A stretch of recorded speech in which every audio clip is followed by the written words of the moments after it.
Coucou, bonjour à tous, comment vous... Coucou, salut, bonjour à tous, comment vous allez? J'espère que vous allez bien.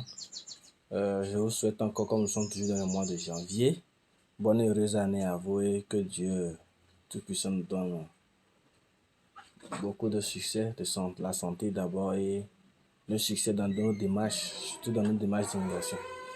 Voilà, aujourd'hui je vais vous faire part de la bourse de Turquie, du gouvernement turc.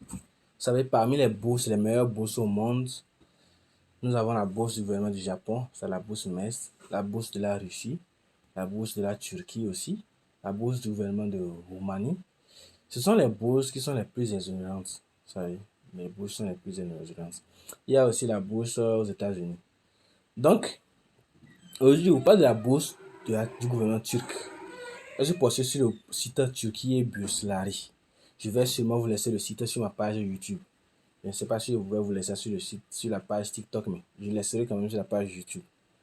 Pour ceux qui voudront le lien, peuvent me contacter aussi en inbox sur le plus 228 98 99 46 69 ou sur assistancevisatravel@gmail.com. Bon voilà, on va pas trop durer. N'oubliez pas de liker la vidéo, de partager, de laisser tous vos commentaires. Bon voilà, la bourse du gouvernement de Turquie est clôture le 20 février 2024.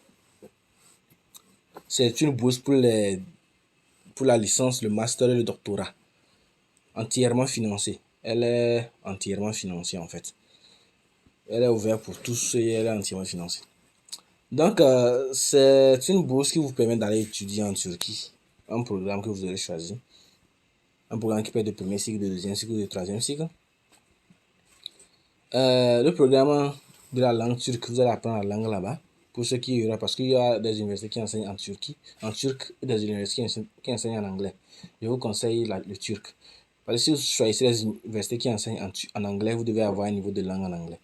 Donc, je vous conseille alors les universités turques. Vous aurez droit à choisir 12 universités. En choisissant les universités, assurez-vous bien de bien lire les informations des universités, voir les exigences. Parce qu'il y a des universités qui demandent ce qu'on appelle les GMAT et les GRE, que certains pays occidentaux ici n'ont pas. Donc, assurez-vous de bien lire ces informations-là.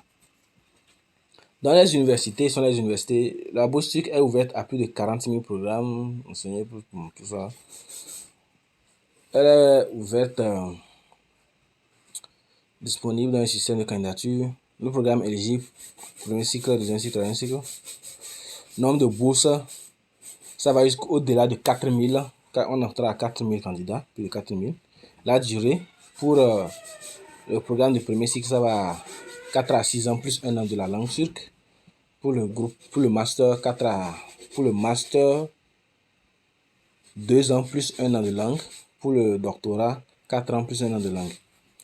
Les groupes cibles, c'est ouvert aux citoyens de tous les pays, à l'exception de ceux qui sont en Turquie ou qui ont la nationalité turque. Donc tous les pays du monde postulent. Les avantages, vous avez un placement dans l'une des universités choisies lors de la demande. C'est un peu comme la bourse de la Russie. Tu aurais choisi des universités, on va te placer dans une des universités. Allocation mensuelle, c'est-à-dire, on appelle ça pratiquement les tranches. C'est-à-dire chaque mois, on vous donnerait un argent de poche. Les frais de scolarité, tous frais de scolarité payés. Le billet d'avion aller-retour au début et à la fin des études, c'est-à-dire aller, on te paye le billet d'avion. Quand tu finis, on te paye le billet d'avion pour revenir dans ton pays. L'assurance maladie, prise en charge. Le logement, pris en charge. Les activités sociales et culturelles. C'est-à-dire, il y aura des activités, donc vous participez à ces activités, ce sera pris en charge. Le cours de langue turque pour 1 an, complètement pris en charge. C'est-à-dire que vous n'aurez rien à dépenser. Vous, votre travail, c'est d'aller juste étudier et revenir.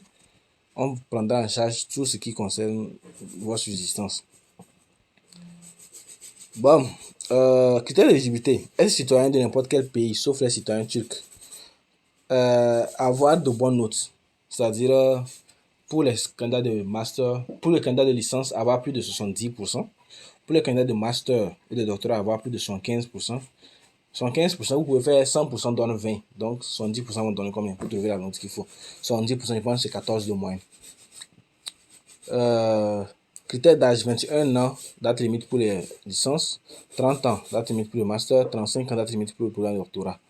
Les diplômés ou candidats qui sont en mesure d'obtenir leur diplôme à la fin de l'année universitaire en cours avant août 2024 peuvent postuler. C'est-à-dire ceux qui sont en dernière année de cycle, qui n'ont pas encore leur diplôme, mais qui savent qu'ils vont obtenir le diplôme avant la fin de l'année 2024 peuvent postuler aussi. Avant août 2024. Donc, vous devez, les personnes actuellement inscrites à des programmes dans les universités turques au niveau d'enseignement auxquels elles postulent ne sont pas éligibles. Si tu t'es déjà inscrit dans une université, tu n'es pas éligible. Bon, là, il y a les raisons d'étudier à la Turquie. Pour postuler, il faut se rendre sur le site, remplir toutes les informations et soumettre sa candidature. C'est très simple. Mais il faut soumettre beaucoup de dossiers et tout. Et des lettres de motivation, des lettres de préparation. Soumettre c'est-à-dire présenter son projet d'études et son projet de fin d'études aussi quand tu reviendras ce que tu feras. La bourse regarde les critères académiques, oui, certes, mais elle regarde aussi les acquis et les bénévolats.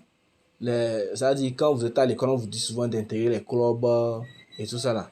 La bourse aussi regarde ces critères-là. C'est très important, ces critères aussi. Donc, bref, je vais m'arrêter là. Et vous voyez là, on dit résultat des tests de langue. Les documents fournis, on dit une pièce d'identité nationale en cours de validité ou un passeport en cours de validité. Une photo récente du candidat. Résultat des examens nationaux, si disponible. Diplôme ou certificat temporaire d'obtention du diplôme. Résultat relevé de notes, résultat des examens internationaux GRE Maths, si cela est requis par l'université ou le programme. Résultat des tests de langue internationaux tels que le TOEFL et le DELF, si cela est requis par l'université. Ça veut dire de regarder les critères de l'université d'abord pour voir si l'université ne demande pas certains trucs. Une proposition de recherche pour ceux qui postulent pour les travaux de doctorat. Donc c'est bref tout. Je vais vous laisser le nom du site. C'est une bonne bourse. Une bourse très bien. Après la première sélection, vous ferez un entretien. C'est genre un petit examen. C'est une bourse très exonérante. Donc n'hésitez pas à postuler. Merci et bonjour. N'oubliez pas de vous abonner, de partager la vidéo, de commenter, me dire tout ce que vous voulez, tout ce qui vous inquiète et concernant l'immigration, le voyage, peu importe c'est les études ou les bourses d'études ou le travail, je serai à votre écoute. Bon, pour tous les pays, vous pouvez me poser des questions. Je ne connais pas pour tous les pays quand même, mais quand vous me posez les questions, pour ce que je connais, j'ai de l'expertise, je vous ferai pas, mais pour ce que je n'ai pas, je vais vous diriger peut-être vers d'autres personnes qui sont plus expérimentées dans ce domaine. Bonne journée, bye.